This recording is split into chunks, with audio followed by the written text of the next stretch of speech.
champions we're expecting to see banned What a away surprise. from Fnatic, but there's a couple of key ones for H2K at the same time. The Orianna is one of the few champions Febiven actually played in week 9 and 10, so there are a couple of key ones for H2K, but they're not so reliant on them, like this Lee Sin that's away from Broxah. There goes the Kennen as well. And I think that's how we can give the Fnatic draft a name. That is comfort picks. It is what they value, where H2K is the meta. And probably has always been like a bit of a meta slave coach. He always wants to follow kind of what everyone else is doing, and especially what LCK is doing. But it's because it tends to be the best and the most consistent way of drafting. So big pools on the side of H2K. We gotta see Fnatic have prepared something new because they're losing some of these comfort picks. Now, with the Malzahar gone, you look at a couple of champions like the Rengar, the Graves, and even for Fnatic, the Zyra goes up in priority. Maybe not as a first pick here, but that's the pick that Jesiz has played so much of. Normally doesn't want to play it so much into the Malzahar, so that could be a first phase pickup for Fnatic. Well, the Graves is what is the traditional jungle pick right here, when you have him open as a first pick. But Fnatic, as we said, coming into this pick and ban phase, they have a very unique way of drafting, unique way of picking. They have not valued Syndra, but they valued LeBlanc above it, and clearly so much they first pick it. Now let's see what Caps can do on the LeBlanc. No surprises in terms of the target bans from H2K, but gentlemen, now what we're looking for Fnatic, how well do they perform when they're not on their comfort picks? Because it's felt like without those champions, they've been significantly less likely to pick up wins in the last 2 weeks. And that's exactly why we highlighted those 3 champions and why H2K in a game 1 in a best of 5 are just removing them. They challenge Fnatic to show something different. I think we're gonna see a Syndra coming in here in this first pick phase from Febiven to just guarantee him a fine matchup in mid. And this Zyra, Stress, you talked about it, it's a takeaway from Jesiz. Yeah, we've kind of swapped now the LeBlanc away from Febiven, but will it be the jungle for Jankos? It's he and Go Galio, Graves of course, here on this pick, the Graves. Also, Rengar is available, now leaving Broxah a little bit further down the champion pool. While Graves normally has been a great pick just around the world, it's been more of an underwhelming pick for Broxah. It's not quite shown the same prowess we've seen from other people, so now he's kind of on this farming jungler, perhaps opposed to that Rengar. One single game from Broxah on Rengar. Didn't look very pretty, I can highlight. Elise is the other go-to pick for him. Like Fnatic, focus so much on the early game, because when you play this like skirmish, multiple split pushers, composition, you need to have a good early game. That's why Elise comes in here for Broxah. Camille is a flex. sOAZ is taking a top lane a few times, but it can also go down to the bottom lane. It'll be very exciting to see which Fnatic member is going to be running it, because we're not expecting that LeBlanc to move. Just say it, throwing it out there. Caps has also played the Camille. H2K gonna lock in the Syndra. There's no real surprise. Phase 2 bans, what are we expecting to be targeted here? Do you get rid of power ADCs or look towards top lane? I don't really know. Fnatic will remove top lane away from Odoamne. Some of the lanes that you can play into the Camille, some of the picks that Odoamne's look so great on the Rumble, these kind of picks may be taken away from H2K here. And I think you're right as well, with some presence on AD carries, but almost everything is still available. Yeah, and if you're H2K, it is support you have selected, where Fnatic didn't show theirs, unless the Camille is obviously going down to the bottom lane. So they're banning away things like Karma. Lulu is also open, even though you can play Zyra against it. Like, Zyra has really kind of retaken one of those top spots after her nerfs, especially because in the LCK, they love picking her because they value team fighting so much. And while her laning phase is nerfed a bit, her team fight with the massive AoE ulti is still fantastic, and I think H2K are aware that Zyra's early game is good enough to get to those team fights and then use her there. Exactly, you throw down that Strangle Thorns, you control everything, but as we move back to the bans coming through in phase 2, Lucian, another one of these AD carries we've seen Rekkles out on a side lane on. That game, remember, where he was 7 kills on Lucian and basically tried to push all the way into the base on his own, and it went awry. Yeah, I like this from H2K. They've removed playmakers from the guy who's making the most plays on Fnatic, which is, of course, Rekkles. Kalista is an option. It is again one of those champions where you can be really aggressive in the laning phase. You can look to really force fights. Could also work with the likes of Camille, who obviously can't engage for you. You can then pull her back and knock her or fire her forward again. So I think Kalista might be an option. Can be tough though against a Zyra Caitlyn lane. Yeah. Oh, gonna be so tough. Nuclear, 2 games played on that Caitlyn, undefeated. For Chei, 9 games on that Zyra. Very, very comfortable. If this Camille goes support, then what are we looking at for a top lane here from sOAZ in this last rotation? Oh, that's the difficult one, because I think if it goes support, that opens up the Kalista, and you can pick something like a Nautilus to go alongside it. But if Jesiz plays the Misfortune into the Zyra, you don't want to pair that with Kalista. Oh. And if they do... You're against Zyra Caitlyn! Are you insane? Are you... Like, Jesus. Okay, I love me some Twitch. But that man also got nerfed, got taken down quite a bit, and he's laning phase, while better after that little rework he got. Against Zyra Caitlyn, that is not a fun lane. For the record, Martin, it's pronounced Jesiz, and that's going to be a Gragas going up to the top lane instead. So, could be Gragas support. We still do have the double flex here, as the Gragas support picked by a couple of teams in the last week of the regular split, more likely to be top lane. Yeah, I think it's going to be top lane Gragas here. He is the safest blind pick on top side, because if you go Nautilus, you get counter picked by things like Kennen, Kled, and these kind of things, Gnar, that is really annoying for you to deal with. Gragas can kind of stand against them, but it does mean we get a tank v tank matchup. Most likely, as you said though, could be the Gragas support, but I actually think Camille support, and it's like a fighting lane from Fnatic. That's what I'm hoping for at the moment, but Camille against Nautilus is pretty juicy as well for Fnatic. Surely it has to be a fighting lane to go such a risky duo.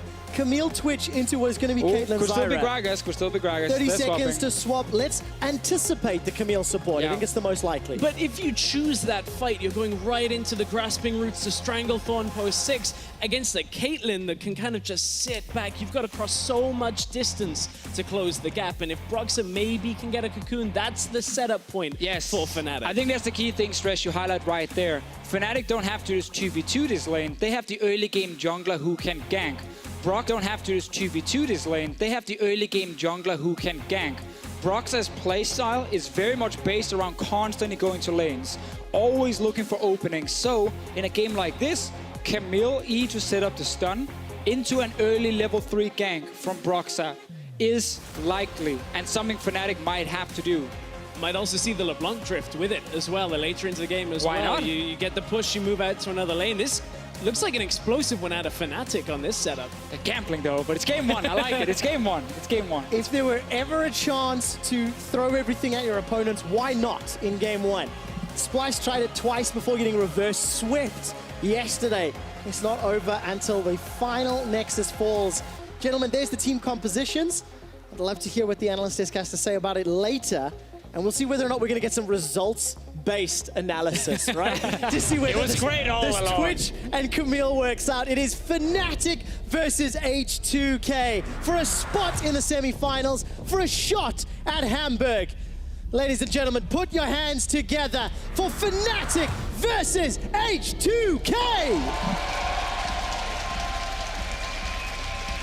The last time these teams met in the playoffs was last summer. And Fnatic got egg on their faces. They lost 3-0.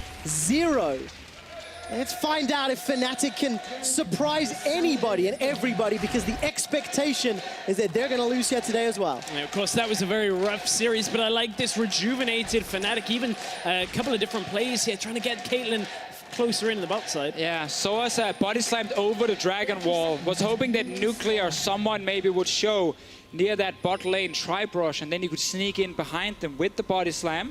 Fnatic is a team that, again, the last 2 weeks have started to kind of develop level 1 strategies. We've seen like some first bloods even before minions spawned last week against G2. They have some of these different strategies, and again, that's the thing. They play kind of their own style.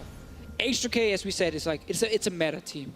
Super try hard. You know, we know what's best in the meta. That's what we're picking. Rengar, Syndra, Nautilus, all that kind of jazz. And then you get Fnatic with the curveballs.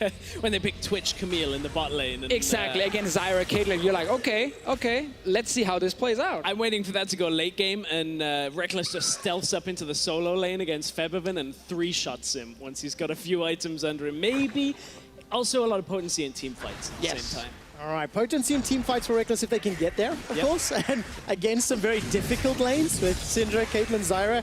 I want to see how they handle it. Gentlemen, you'd mentioned how Broxah's level 3 gank in the bottom lane could be something they could use to unlock this Twitch and Camille. What needs to happen for Fnatic to pull that off? Well, so one thing Elise players are doing at the moment is they run with one experience rune. And then what they do is they do Raptor, Wolves, and Rift Scuttler, and that actually gives them level 3, and they can show up in the lane very, very quickly. He's doing the Raptor red buff right now, which is the start of this one. There is a ward, though, from H2K in the river to spot this potential path. So they know Broxah is not going in for that Rift Scuttler, and he's not looking for that route at least. And not only that, there's a ward in Tribush as well from the H2K bot lane to spot in case he's going a slightly unconventional, if you go Krugs, and then into the lane. Normally you recall after that. The clear, people were calling the Korean style clear. So just in case there was an adaptation, gotta make sure you watch that Tribush. That's what I like about, playoffs, 1 week prep for just one team is you really sit and go through the VODs and you look at these different things. And H2K have obviously been able to analyze that Broxah is a jungler who's very focused on early game. He's not been very impactful past the first 20 minutes. And that's why you see these early wards down to spot an Elise pathing probably before he goes off stage. He's obviously reminding everyone, hey guys, Elise needs to snowball, Broxah needs to snowball.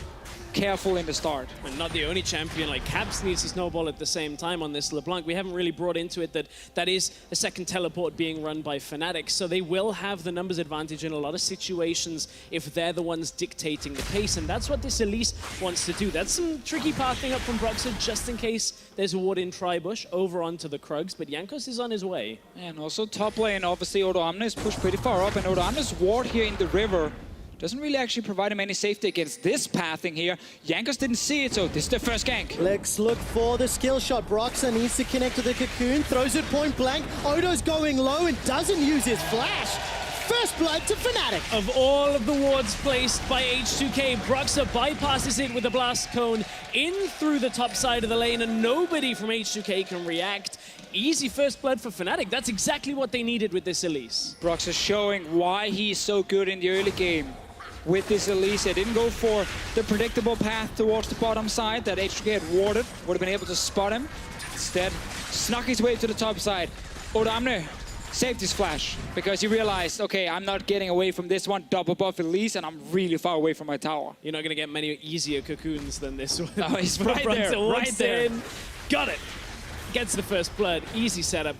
That's what Fnatic need to keep doing throughout this game one, and that's how you can really offset H2K. Remember, Caitlyn needs time in the bottom lane. It's only really this Syndra that has a lot of threat alongside the Rengar for this early portion of the game. I'm very excited to see what Fnatic do next. The potential dive on the bottom lane with this Elise Twitch Camille, circumnavigated with some clever vision from H2K, and then you start looking at how the teams respond, right? Broxah playing very clever, very smart, avoiding vision.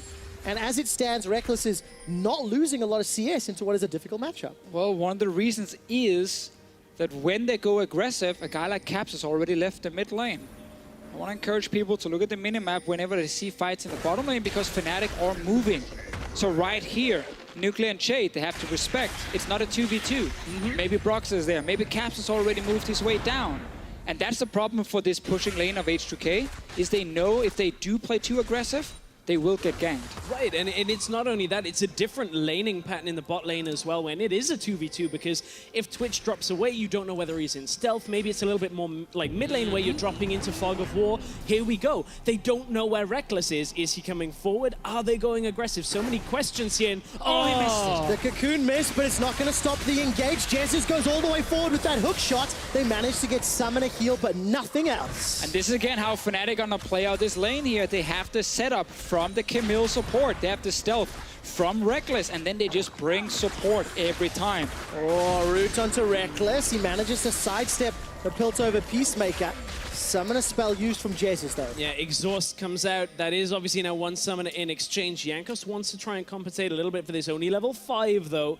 But you can see Fnatic are probably going to try that a couple of times. Have Jesiz move forward when Rekkles is out of vision, and H2K will respect it. They always do this in the bottom lane, but it looks like we might be having a 3v3 in the bot.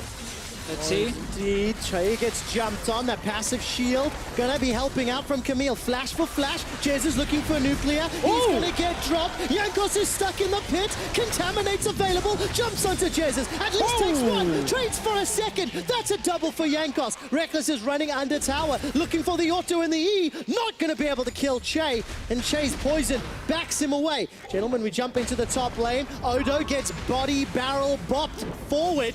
sOAZ throws out the barrel and continuing to flash away. sOAZ wins the fight. A lot of good trading here early on. sOAZ with that Gragas pick in top lane will beat out the other tanks, but bot lane, Nuclear was all over the place. Wait for that replay. I think he panicked in the moment. But also Jankos, he was mainly here to try and make sure they could push the lane out and go back to base. A pre-level 6 Rengar doesn't really want to fight here. But obviously, look at Nuclear in this fight. So he trades it first, then he ends up standing with Rekkles, and he actually nets nothing to the side. And then realizes he's actually netting into the Elise queue. And then has to flash away. But it's not over yet. Here they all come. All right, Nuclear's the target. Cocoon connects. Nuclear gets knocked up into the air. Jesiz finds the kill.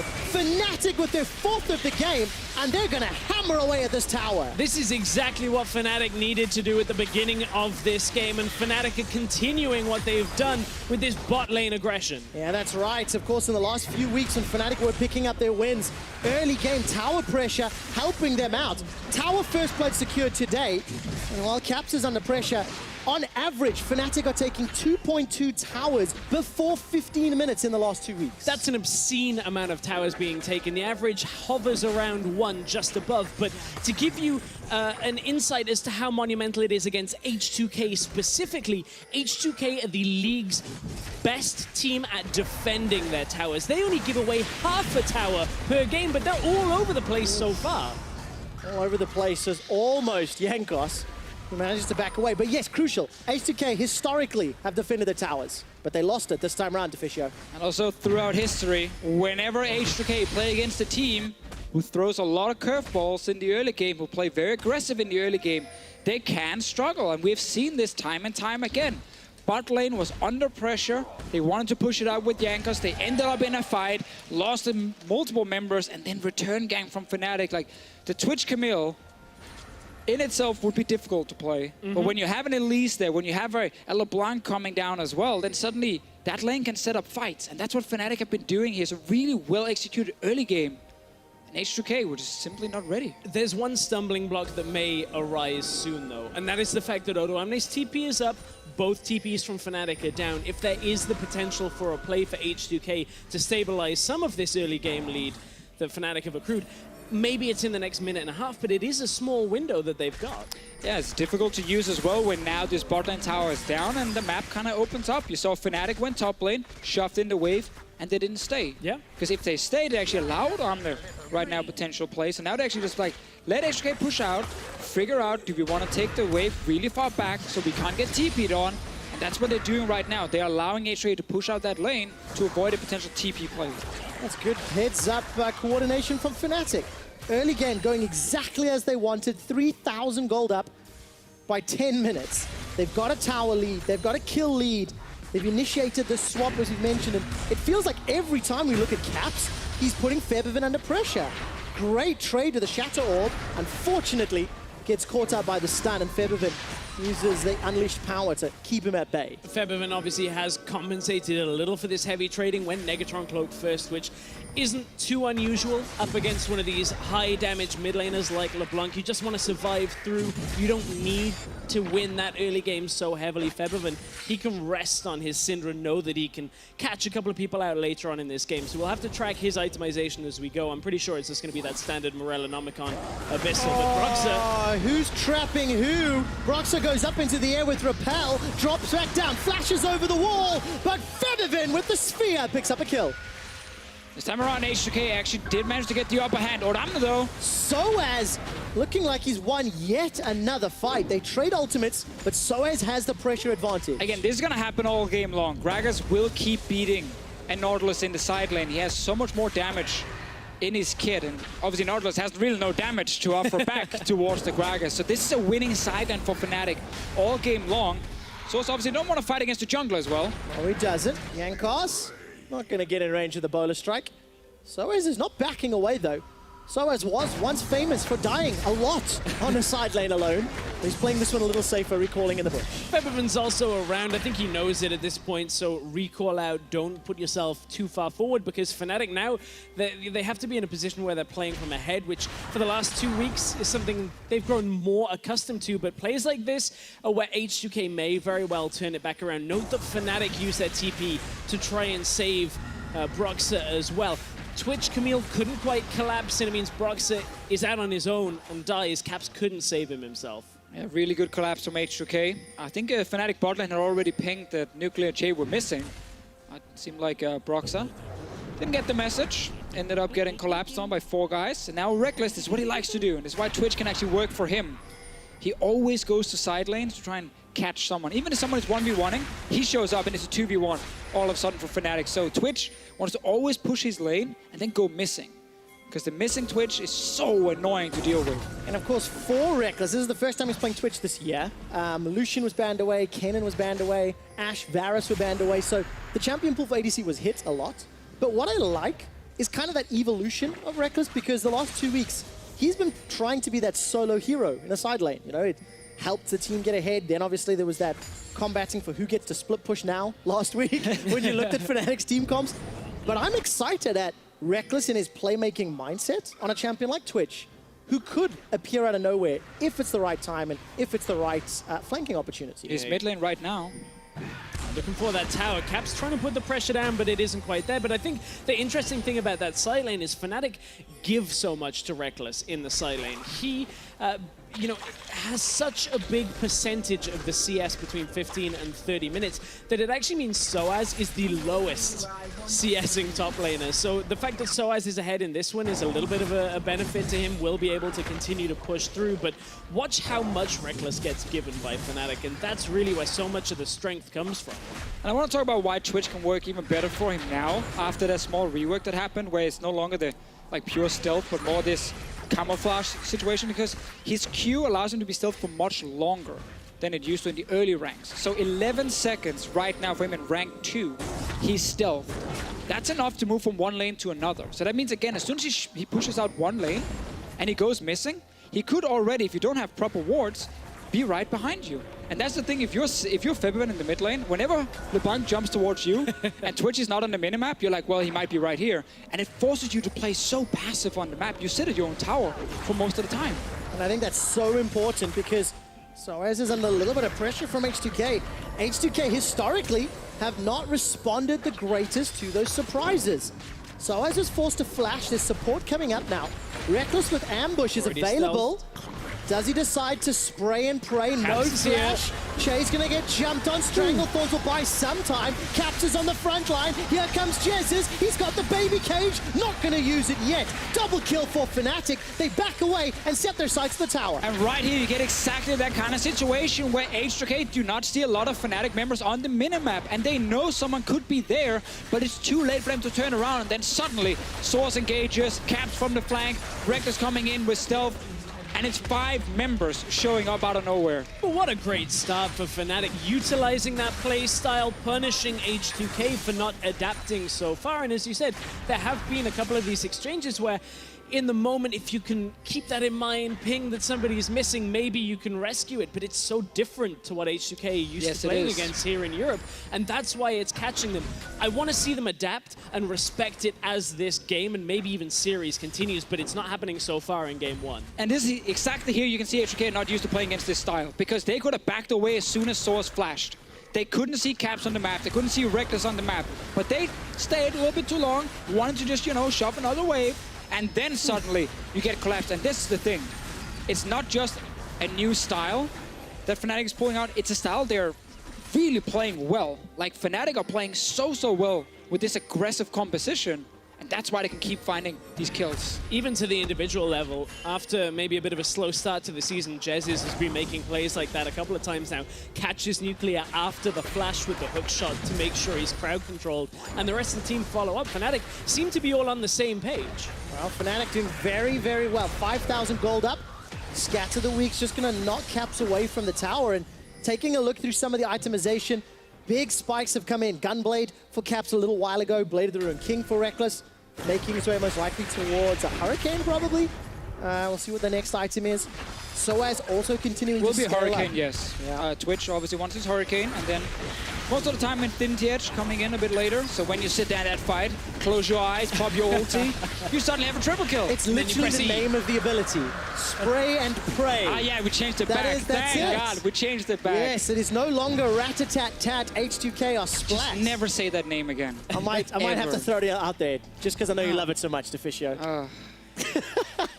Just spray and pray, man. I'm a little more frustrated that it's still contaminate on Twitch. And not expunge anymore. Yeah, I keep wanting to say expunge, but that's the other button you got to press in a team fight. You that's can close, true. As long as you've got your hand on the keyboard and you know where that key is, there's one button at the end and everybody dies. Well, that's exactly what Fnatic want. They're 2 towers to 0. This is going to be 3 towers to 0 as H2K. Simply no one available to defend, and now no outer towers either. And this also comes down to sOAZ winning that bot lane so hard, because you can see the minimap of the minions here are all the way at Odoamne's tier 2 tower. That means sOAZ again just pushes out and he goes into the jungle where there is no vision. So if you are a Syndra, are you going to defend the tower when the big Gragas can come from the side and just kill you in a second? No, you're not. You're going to step away. You have to. And that allows Fnatic to get more damage here on these turrets, and that's why it's 3-0 in terms of the towers. And you can't understate how big of an achievement that is against H2K. We saw the stats, 0.47 on average at 15 minutes in their games. Nobody really has pushed H2K around in this fashion very often at all.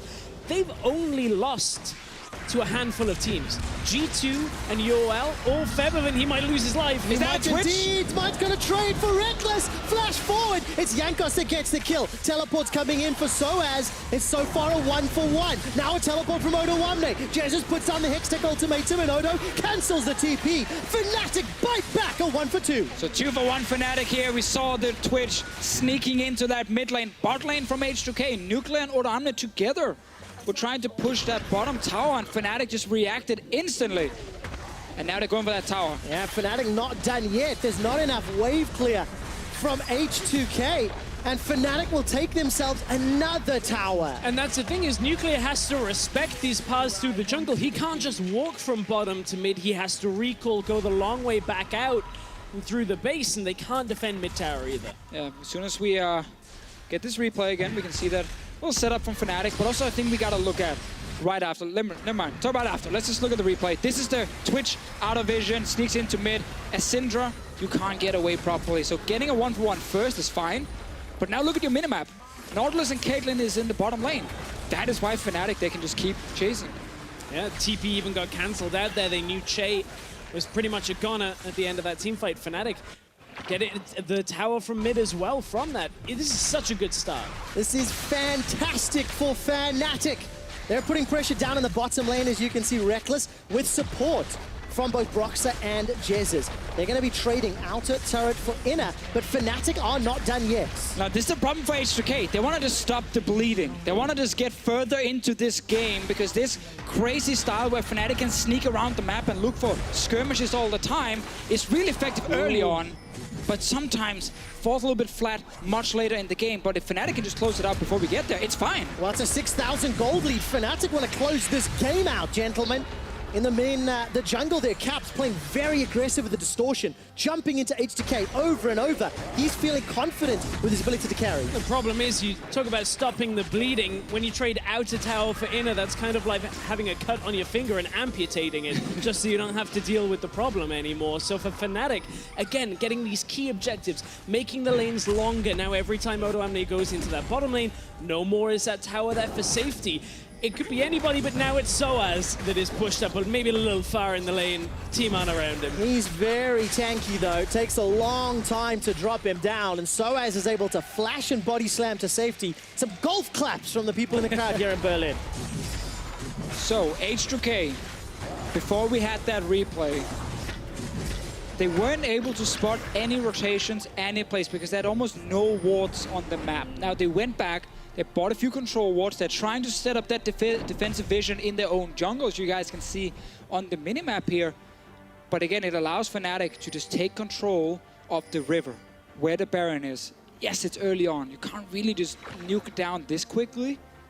But it means now H2K, for the next 5 or 6 minutes, they're going to have to try and make sure Fnatic can't take a free Baron, because that's how Fnatic can close out the game. And H2K playing from a gigantic deficit. I mean, 6,000 gold at this stage is really, really impressive stuff for Fnatic.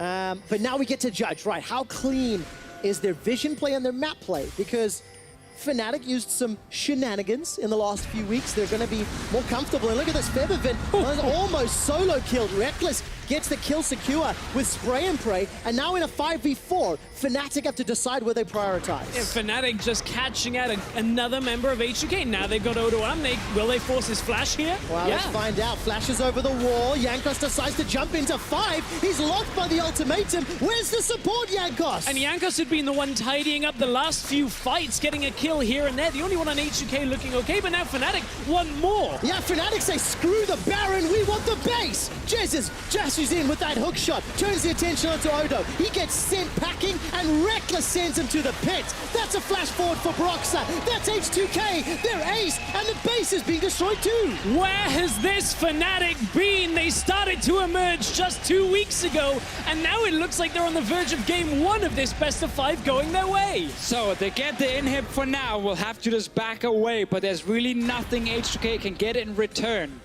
I feel like almost every fight has gone in favor of Fnatic, and every time H2K just had a small little win, all they got was a few more minions and nothing else. They have 1 tower in this entire game, which means they have 0 map control, and that's why Febiven ends up getting caught in the start. Another great catch. Like, look at this. He can't see Rekkles. It's just caps, but that's already enough. And then H2K kind of filter in and say, okay, maybe we can disrupt them, stop them, but they overcommit. Jankos jumps right in on his own. Why? I don't know what Jankos saw or what was being communicated. Chei is miles away. I think he thinks he can catch Rekkles, and he goes for Broxah at first after the knockup, and then just instantly... This is what happens when everything has gone wrong. When everything you're prepped for a week for game 1 suddenly gets thrown out the window because the Shen, Kennen, and Elise that you removed open up for Fnatic to play some other comfort picks all of a sudden. No one knew the Twitch was going to be one of them, but Rekkles has played a fantastic Twitch game where it's been impossible due to very, very poor defensive vision for H2K to ever really spot him leave. We're only 25 minutes into this game, and I think we just have to remind everybody, it was Broxah's ability in the early game to find impacts that started things going well for Fnatic. He ganked top for first blood, he ganked bottom for some support to get summoners, repeat gank for kills. Broxah on Elise has shown up in the beginning of the series. Definitely so. Elise used to be the pick for him. Definitely so. Elise used to be the pick for him. It still definitely is up there as one of the most important ones. H2K though, sadly for them, don't have like 10 bans to use. Rekkles is now hiding around, because suddenly for game 2 you're thinking, Twitch? Maybe we should get rid of him in the second ban phase. Okay, that might be an option. Elise is going to be difficult to remove as well, because you're already banning Shen, Elise, and Kennen. And you start really questioning, do we have the correct bans after already 1 game? And that means we may have a very exciting series. If Fnatic have answers to, can we win without Shen, Elise, and Kennen? The answer seems to be a resounding yes. Maybe this isn't as one-sided of a quarterfinal that everybody was expecting. Playoff buffs, plot armor, whatever the hell you want to call it, Fnatic want it and they want to win. H2K just playing on the verge of safety here. There's danger all around them as Rekkles comes out of his stealth, but they have to respect this. They've started to, as sOAZ dropped off the map from the bottom side, they actually fell back, and H2K just defended just outside their base. It was no overcommit from H2K this time around. And also no overcommit from Fnatic, because what Fnatic was doing here was they were escorting the minion wave all the way to H2K's base, because this means the wards that H2K have placed behind Fnatic in this jungle will slowly disappear. Except for, of course, that control ward. Everything else will suddenly be gone, and H2K can't see anything. By Fnatic stopping them from ever entering the jungle before the Baron is started. And you could hear Jankos use his ultimate to try and maybe threaten Fnatic and pull them back away, but Fnatic have already started. Remember, that's Blade of the Ruined King on this Twitch as well. Will take it down quickly. Ooh, Jesiz 2v4. This is very careful. Caps coming in from behind. Fnatic are split up. Rekkles is hammering away onto Odoamne. The front line for H2K is already melted down. Caps is the target. Unleashed Power takes him out. But it's a tank and a support for a mid laner. Fnatic in a 4v3. Febi, Nuclear, Jankos are running away. And Fnatic, how do they play the next few minutes? Well, let's see if they can do more here. They're trying to set a little trap Jankos, no ulti. Febiven is top lane pushing out. Not a whole lot of mana left, and Nuclear is in base. So Fnatic know where all the members are, except for the Rengar. But they're not really too afraid of Jankos right now. Right, and at that point, Nuclear is so far back in the base that H2K daren't try and contest for a Baron here, so Fnatic may very well just pull back, but you can see they're not quite all focused on that objective. They don't want to go against Jankos with his flash available, don't want it stolen away. No, it just becomes a reset for Fnatic. They know we're still 9k gold ahead. Only 27 minutes into this game. It's fantastic. Still very early. This is a fight. No overcommitment again from Fnatic until they know every member is ready to fight. They're waiting for Caps on the flank, they're waiting for Broxah to enter, and then they go in. Really good communication from Fnatic in these fights here. Yeah, Rekkles pops his ultimate late on into that exchange. He just whittled Odoamne down, but I guess it's a nice reset point for Fnatic, right? When you're a whole item and a half ahead of the enemy Caitlyn at 27 minutes into the game. Caitlyn normally needs time, but you're never going to get there at this game. Interesting frozen mallet choice here from Rekkles. Obviously give it a bit of extra HP, which can definitely help against ultis from the Syndra, but also when it comes down to just adding a bit of utility, honestly, because your team have enough damage right now. And if you can keep H2K in check, you can take them down. And you saw it in the last fight. Odoamne couldn't get away, and maybe it'll happen again at this Baron here. Fnatic are on it. It's gone. No vision. Safe, simple, secured from Fnatic. They had vision control. Caps was playing a human blocker to anybody that wanted to try get through him. And that's the thing here now. If we look at the comps again, like H2K's composition, everything they drafted for, everything they were going to play for, it just fell apart. Almost 5-6 minutes into the game. The Zyra Caitlyn was supposed to be that really strong dual lane they secured by sacrificing Odoamne a little bit in the top lane with the Nautilus. They're like, it's fine. Our bot lane is insanely strong. That bot lane got ganked and killed a lot in the early game. 0-3, 0-4, lost the first tower super quickly. Suddenly the Zyra Caitlyn, they don't have anywhere to go. Caitlyn in the mid game, who didn't win lane, is completely useless compared to Rekkles, who's been all over the place. At this point, all you do is lay traps down and become somewhat of a delay. Here's another support. That's it. Yeah, you like, just, here's a trap. Someone steps on it, you get crowd control, and the wave can't really push through. But that's only in one lane. Meanwhile, Fnatic are up in the top lane, pushing another tower down. Chei just lost half his health. Yeah, just one combo from Caps forces Chei away.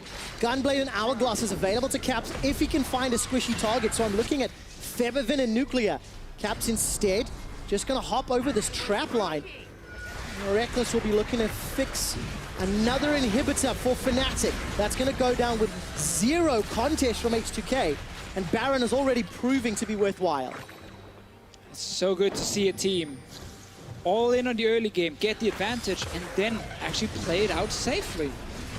They have not tried for any mega aggressive plays where we're like, oh, H2K can actually get back in the game here. No, it's every time, it's just move in at the correct time, get an inhib, get a Baron. Rekkles is behind Jankos at the moment. This is now the first super aggressive play. Spray and praise down. Rekkles is backing away from the depth charge. H2K have survived the initial onslaught. Caps is forced to back away, and the barrel and the autos, that gets Rekkles his 8th kill. It's Caps that gets another. He loses his life in exchange, though, as sOAZ is now rooted up by the bowler strike. Inhibitor turret falls down, and sOAZ has found Febiven. Not enough damage to follow through. Keep your eyes on Rekkles, bottom of the screen, still on full HP. The inhibitor is standing up, and sOAZ doesn't care about H2K. He's been hammered on this entire fight. Baby Cage is put down, and Jesiz is deciding to run away.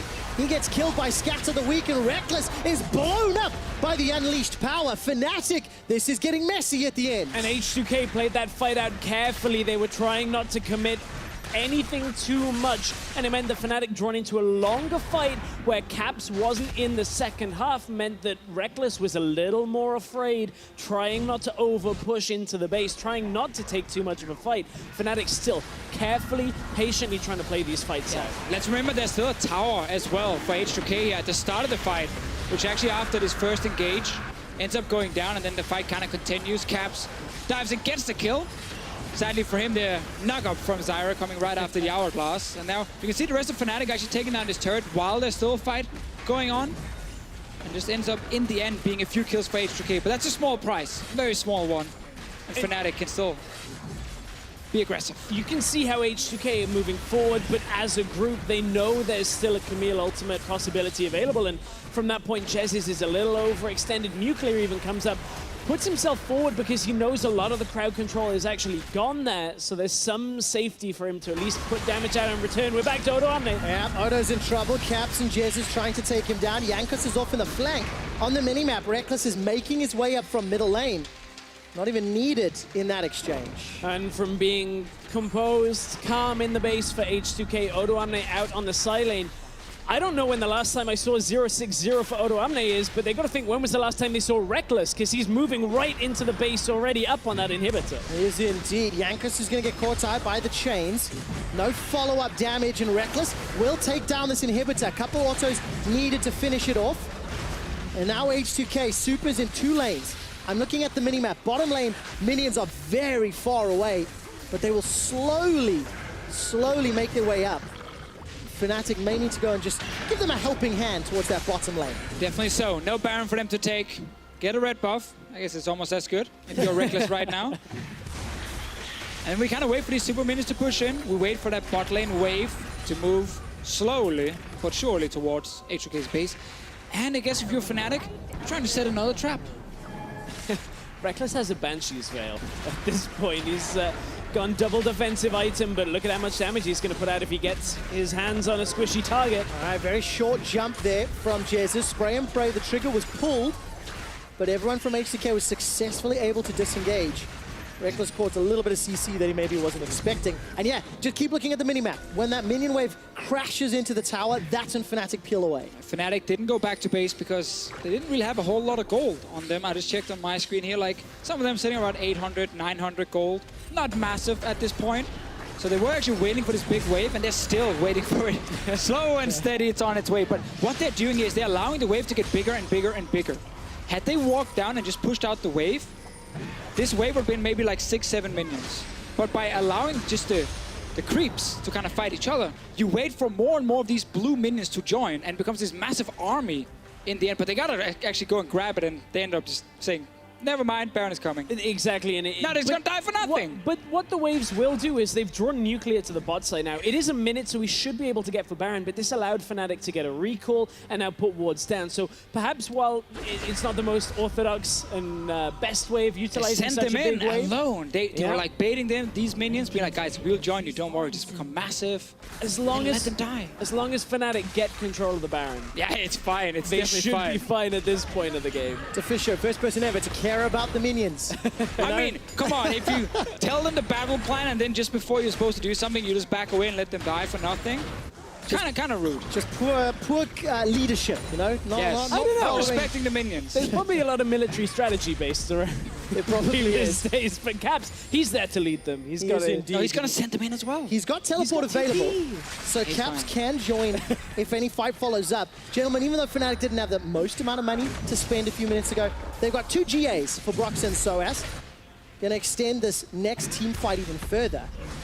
And what a message, what a signal to fans and to everybody watching for Fnatic in this opening game. Their 3 most successful champions in the last 2 weeks were banned away. And Fnatic said, we don't care. We can play even better without them, at least in game 1. I think a massive message being sent to Fnatic's own fans is that sticking with them has paid off to some respect. Like, they have improved here.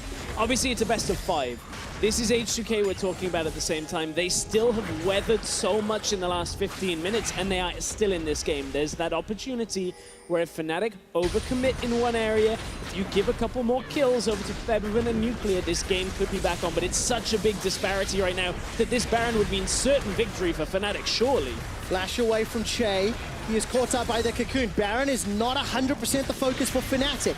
Jankos has got his smite and his flash available. There's no vision in there. They have no wards in the Baron pit, so they don't know, and they just have to back away because you got super minions top lane, you got Caps bot lane. Fnatic, again, are just never allowing H2K a steal. It's good to see our top teams here coming into playoffs, really having worked on that Baron setup and how you actually execute it, because it is so important. I'm so glad you say that, because there's very different types of Barons. You know, this game alone, how Fnatic set up the vision earlier for a safe clear. This time around, they were respecting the potential for Jankos and applying pressure with Caps in the bottom lane. I mean, he got a little bit of chip damage onto that inhibitor turret. But with Baron, rinse and repeat, what do you think? Middle lane inhib into bottom lane if the minions are set up? Definitely Possibility. seems to be some of the only options. It's a definite possibility, Deficio. There's not a lot of lanes you can pick right now if you are Fnatic, if you want to go kill something.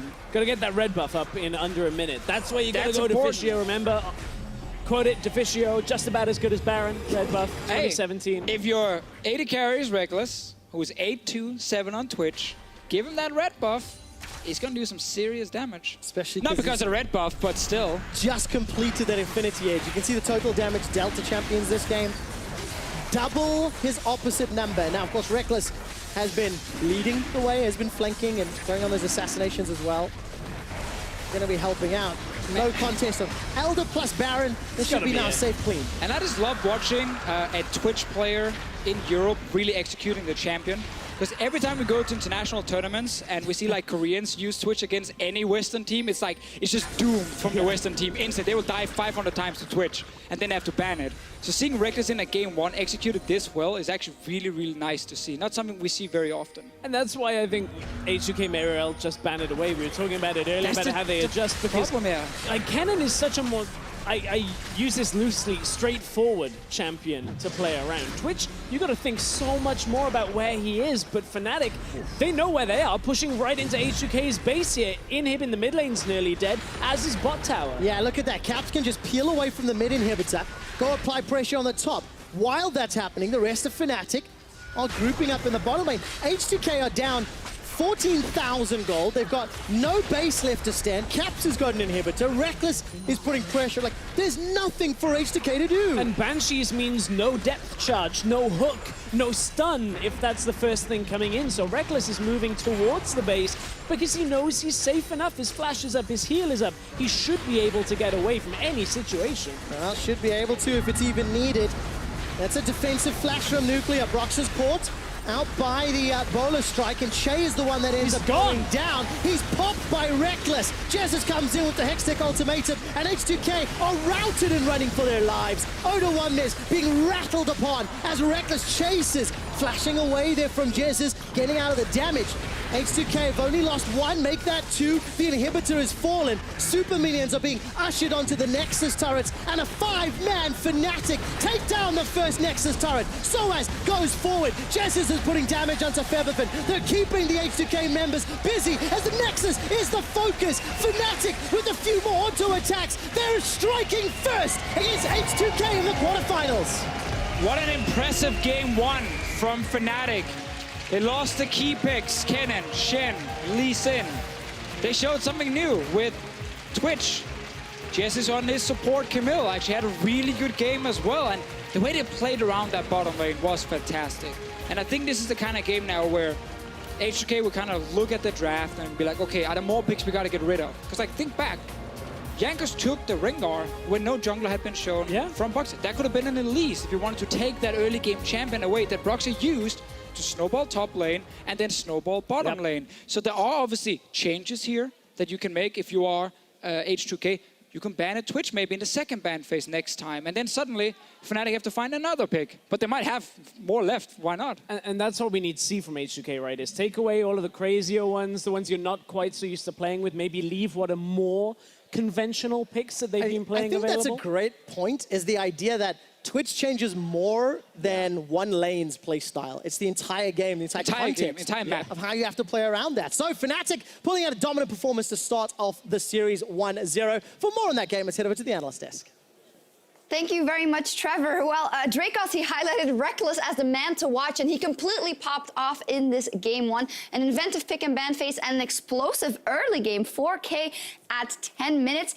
Can you guys explain to me how exactly Fnatic with this pick and ban dominated the early game so hard? I mean, we can, but who's going first? Well, I would want you to start, and then... Okay, I think they had an inventive pick and ban phase. Honestly, I'm still not convinced that Camille Twitch should get out of the laning phase, but it gives all the more props to Fnatic for getting out of the laning phase. I think they did a lot of smart things, and hopefully we can highlight a few of them with the replays that are coming up, because they were quite inventive and they were playing very much so as a team. The first thing we need to look at is they're punishing H2K here. H2K is over pushing, that's all you need to know. When you play double ranged into such a punishable matchup, you should only be one creep ahead. Sheepy, would you be mad at your bot lane if they would push like this? Well, I'm never mad. I would just understand that they don't have the knowledge, so I will try to help them. But here, H2K is just over pushing way too hard. And this lane, they just wanna build up their weight very slowly and just gonna harass the Fnatic bot lane, and then nothing works. And if they don't do anything bottom side and you leave the Elise just to roam top side and don't need to help bottom side, then she's just gonna get kills like this in the top lane. Yeah, and then the game just gets really hard. Great start, this lane was comfortable, and then obviously here, we see that after the early first few levels, the power of this combination, Elise with the Camille hard engage and then Rekkles on the Twitch here is really powering through.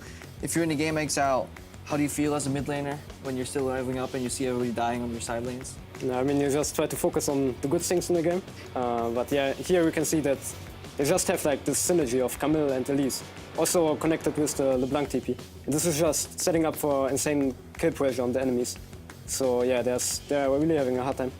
I'm loving the way you guys both, you're obviously together on the Unicorns of Love. Sheepy's like, well, I would just, tell them, show them the right way. You say, well, I would focus on the positive. But for H2K, with the history that they have, we know that, under pressure, sometimes they have players like Jankos who are very volatile. Yeah. What do you do in a situation like this? And was there anything to do after 10 minutes? Or did Fnatic just have it in the bag from that point on? I mean, Fnatic, they played it really well, punishing it. The thing is, if you play a lane that is so tough to get to the first few levels, having that lane parked in front of your turret early and then kind of riding out the cannon wave afterwards gives you a lot of safety, and it doesn't punish you so that you're out-sustained. If you're still full HP then you can start working with Broxah, who also snowballed with the top lane gank, to really start going for all-in engages.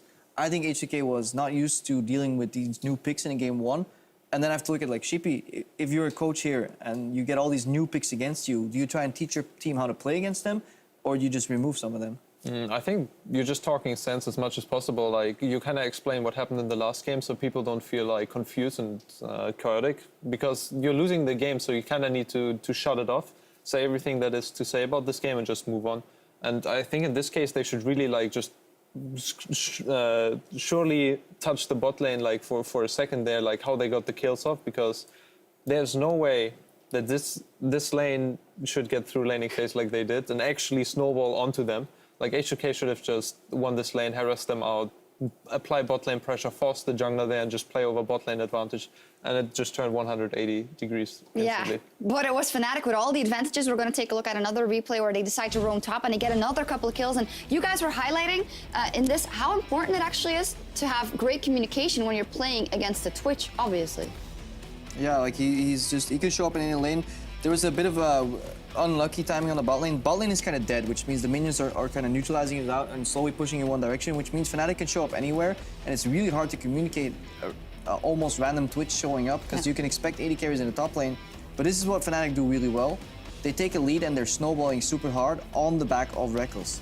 Yeah, I really want to highlight here as well, it was LeBlanc first roaming topside, and honestly, if there's something we can highlight from this series is that this LeBlanc ping just does so much. Roams first, pushes out first, out-trades, sets up for kills.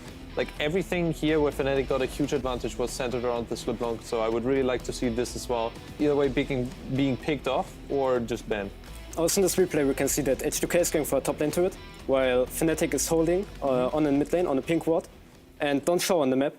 And so they just create the pressure that they can be anywhere. Like probably defending top lane for the vision of H2K, and yeah, they just tricked them by going mid lane after the wave was pushed. And what Exile is saying there is actually really true. Those kind of mind games are really important. If they invest 3 people top lane and they expect you to defend and you just send 3 people mid and you get the turret, that is like one of the plays where it's not sick kills, but really good payoff. That was like one of those highlight plays. We saw basically Rekkles and Jesiz on the control ward in the right side of mid lane, just waiting there until the LeBlanc pushed in. Because you don't have to go in until the wave hits a turret, right, Exile, and then you just group up with them. Yeah, this is the kind of stuff that you want to see like in a macro montage. Yeah. Right? The macro montage. Yeah, this is like insane, these kind of mind games. Then comes the flare, really and everyone's like, oh my god, they got the mid lane turret. Well, speaking about mind games, not just here, but the mind games of a best of 5, where you're obviously very tunneled on these picks, the Shen, you have to ban out the Rekkles, the Cannon, you have to ban out, and all of a sudden you have a Twitch in the play, the Camille support, all of that,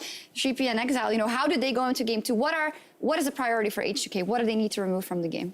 I think mainly the focus about that basically they screwed up a bit the bot lane early push, right? So they had less pressure in the bot lane, and that enabled Broxah to go top lane. I think overall, if they just play a bit more on bot side and just disable this early pressure, that if they get fine into the mid game, then they're just gonna win with their comp. Because they had like Nautilus against the Twitch is not gonna do too much. So yeah, this is like, I mean, if they just enabled this early game, then this would have been fine. I think there's, like, it feels a little bit weird. I'm very surprised that H2K bot lane got surprised there, because this is a matchup, those champions are just not picked for a reason. Like, for example, Twitch has low range, gets harassed out in lane, and they just don't play around their advantages at all. So I think this is a very specific case where they lost out, and that should actually come up very, very cleanly in scrims. So I think the pick and ban was fine. I think the LeBlanc giving it over was like a try if you want to try the Syndra into it. But generally speaking, I just think that they should just go for another game and see how it goes, because I think this should be like one-of-a-kind game, and the next one should be like played out correctly. We will see if it's a one-of-a-kind game or if the Fnatic playoff buff is fully in motion. Fnatic, they're looking to extend their lead over H2K in Game 2. We will be back for more action on the Rift in just a moment. It is Fnatic versus H2K for a spot in the semi-finals, for a shot at Hamburg. Ladies and gentlemen, put your hands together for Fnatic versus H2K! Oh, Febiven, he might lose his life. Is that Twitch? Indeed, Mike's gonna trade for Rekkles. Flash forward. It's Jankos that gets the kill. Teleport's coming in for sOAZ. It's so far a 1-for-1. Now a teleport from Odoamne. Jesiz puts on the H2K ultimatum and Odo cancels the TP. Fnatic bite back a 1-for-2. Now Fnatic want more. Yeah, Fnatic say, screw the Baron, we want the base. Jesiz dashes in with that hook shot. Turns the attention onto Odo. He gets sent packing and Rekkles sends him to the pit. That's a flash forward for Broxah. That's H2K. They're ace, and the base is being destroyed too. Jesiz is putting damage onto Febiven. They're keeping the H2K members busy as the Nexus is the focus. Fnatic with a few more auto attacks. They're striking first against H2K in the quarterfinals.